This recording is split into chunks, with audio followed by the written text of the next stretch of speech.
Они начинают на Украине заигрывать со странами Запада, потому что, ну, в общем-то, фактически и многие европейские лидеры стали говорить нечто подобное, но используя свои формулировки. И вот о прекращении конфликта на Украине заявил вдруг неожиданно канцлер Германии Олаф Шольц, правда, пока на уровне изучения возможностей.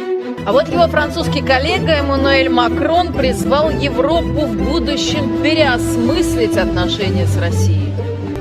Алексей Евгеньевич, ну вот, как говорится, всегда найдется причина передумать. Что за причина у Макрона делать такие заявления? Я думаю, что главная причина у французского менталитета – это 1812 год, а у немецкого менталитета 1945 год. Это очень такие интересные даты, которые, ну, все-таки как-то вот они щелкают на подкорке. И да, вот миротворцы появляются в западном стане, но это же миротворцы по неволе. Начинаются проблемы уже у тех самых стран, которые хотели быть в стане победителей, хотели подписывать российскую капитуляцию. Да, но тем не менее, тут, понимаете, европейцы-то могут так пугливо, осторожненько вбрасывать подобные заявления, ну, так, гипотетически, да, на всякий случай. А все зависит будет от кого в конечном-то итоге? От американцев, конечно. Если мы имеем в виду политические решения, то, конечно, от Вашингтона. Но давайте не будем забывать, что рядом с любым политическим решением можно взорвать гранату. И тогда решили, не решили, но граната сработала и всех убила. Вот, поэтому мы должны обязательно следить за вторым участником, за Лондоном, потому что Лондон – это в данном случае человек с гранатой. Задача у Лондона не меняется. Здесь война должна быть вечна. Но здесь некоторые подробности плана Ж поляки озвучили. Сикорский заявил о том, что рассматривает вопрос Крыма, говорит, что давайте на 20 лет отдадим под мандат ООН, а потом проведем открытый референдум. Алексей Евгеньевич, но он потом, правда, сказал, что это чисто гипотетически, теоретически вы не так поняли, но все поняли правильно. Уже начинается торг, а что надо отдать, чтобы завершить этот конфликт. Если уже поляки говорят, что а давайте гипотетически рассмотрим вопрос референдума в Крыму через 20 лет. Понятное дело, что нас это не устраивает, и мы на это никогда не пойдем. Но чтобы поляки об этом заявляли, это что-то новенькое. Я считаю, что сейчас там соглашаться на такие вот паллиативы... Это понятно, но сам факт, они раньше даже такой возможности не предполагали. Да потому что тоже они прекрасно понимают, что завтра... закончится Украина, кто следующий? Вот, пожалуйста, в список запишитесь, займите очередь под русский паровой каток. Извините, да. Польша уже один раз, как она хорошо делится на 2, хорошо делится на 3, делится на 6. Ну, то есть... Польша хорошо делилась да, на как починить 3 польский раза. флаг, Да, изолентой. тоже может быть и не да, исключено. все нормально. То есть они понимают, они следующие. Ох, зачем? уважаемые эксперты, потом нам говорят, на российском телевидении говорят о том, что Россия нападет это на мое Польшу. личное мнение. Ну, конечно. Руслан, потом объясняйте все это дело. Короткая реклама и вернемся.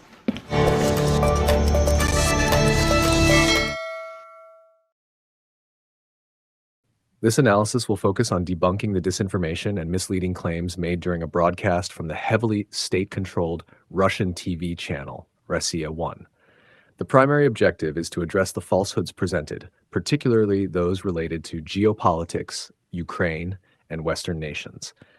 By examining these claims in detail, we will provide a fact-based reality check, debunking Russian propaganda and highlighting the evidence that disproves these narratives.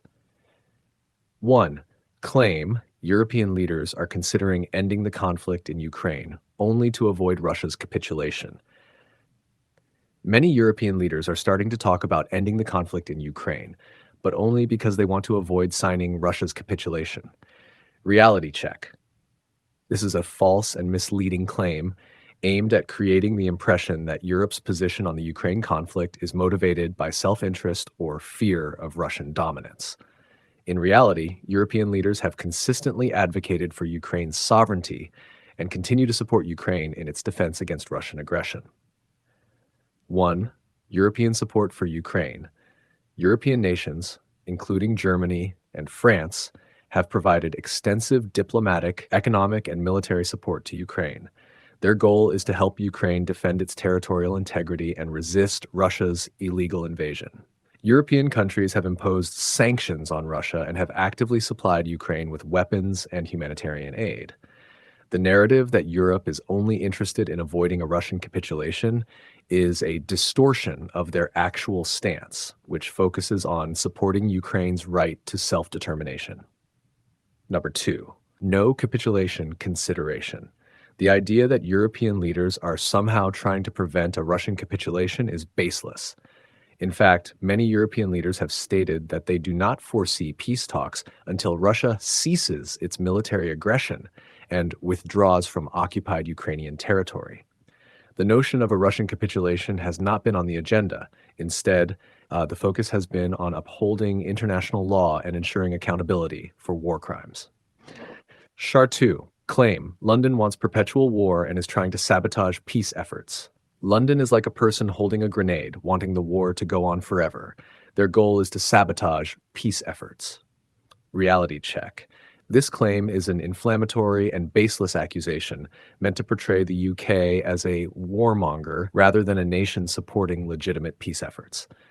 The reality is that the UK has been a strong supporter of peace through diplomacy, but not at the expense of Ukraine's sovereignty. 1. UK's stance on Ukraine. The United Kingdom has consistently provided military, humanitarian, and diplomatic support to Ukraine to help it defend against Russian aggression. The UK's position is aligned with the broader European and NATO consensus, which seeks a just and lasting peace based on Ukraine's territorial integrity.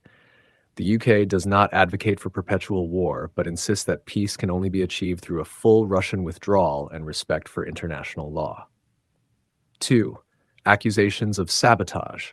The claim that London is actively trying to sabotage peace efforts is a propaganda tactic aimed at demonizing the UK.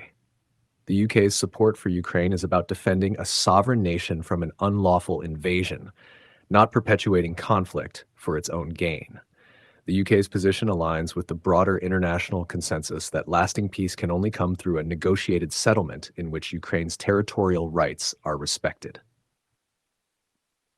3. Claim Poland could be divided again, like in the past, and Russia might attack it.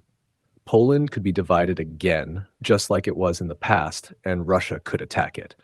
Poland is the next country in line for the Russian steamroller. Reality check. This is a false and dangerous assertion meant to intimidate Poland and other NATO countries by invoking historical references to Poland's past partitions. The implication that Russia will invade Poland is baseless fear-mongering. 1. Poland's security under NATO. Poland is a member of NATO, and under Article 5 of the NATO Treaty, an attack on Poland would be considered an attack on all NATO member states, triggering a collective military response. This makes a Russian attack on Poland highly improbable, as it would provoke a direct confrontation with NATO's military alliance, including the United States and other powerful allies. 2. Historical references. While Poland has indeed been partitioned in the past, referencing these historical events to suggest that modern-day Poland is at risk of division or invasion is a tactic designed to instill fear. This narrative disregards Poland's strong military and political standing in NATO and the European Union, both of which provide substantial security guarantees. 3. Russia's capacity. Russia has struggled to make significant military gains in Ukraine, a country with a much smaller military and less extensive international support than Poland. Given Russia's current military limitations, the notion that it could successfully invade and partition Poland is implausible and serves only as a propaganda scare tactic. Claim. Europe is hypocritically supporting hypothetical referendums in Crimea. Polish leaders are now even considering a hypothetical referendum in Crimea to settle the issue. This shows how Europe is hypocritical about its position on Ukraine. Reality check. This is a distortion of recent diplomatic discussions and reflects Russian propaganda that aims to legitimize its illegal annexation of Crimea. The international community, including Poland and most of Europe, does not recognize Crimea as part of Russia and has condemned Russia's annexation of the region.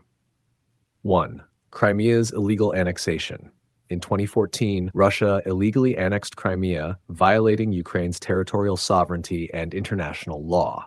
The annexation has been widely condemned by the international community, and no legitimate referendum on the status of Crimea has ever been recognized.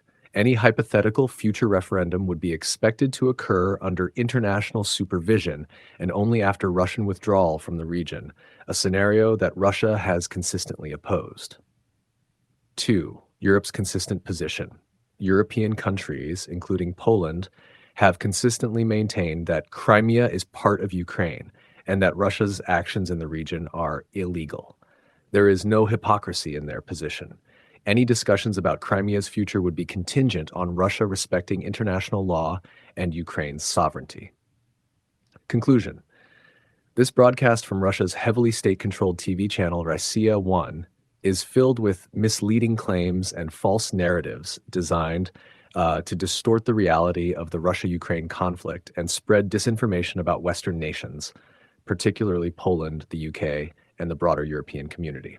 By systematically analyzing and fact-checking these statements, it becomes clear that Russia's portrayal of the conflict and international diplomacy is detached from reality. This type of propaganda is aimed at intimidating the public and shaping a distorted worldview that justifies Russia's aggressive actions while vilifying legitimate international support for Ukraine.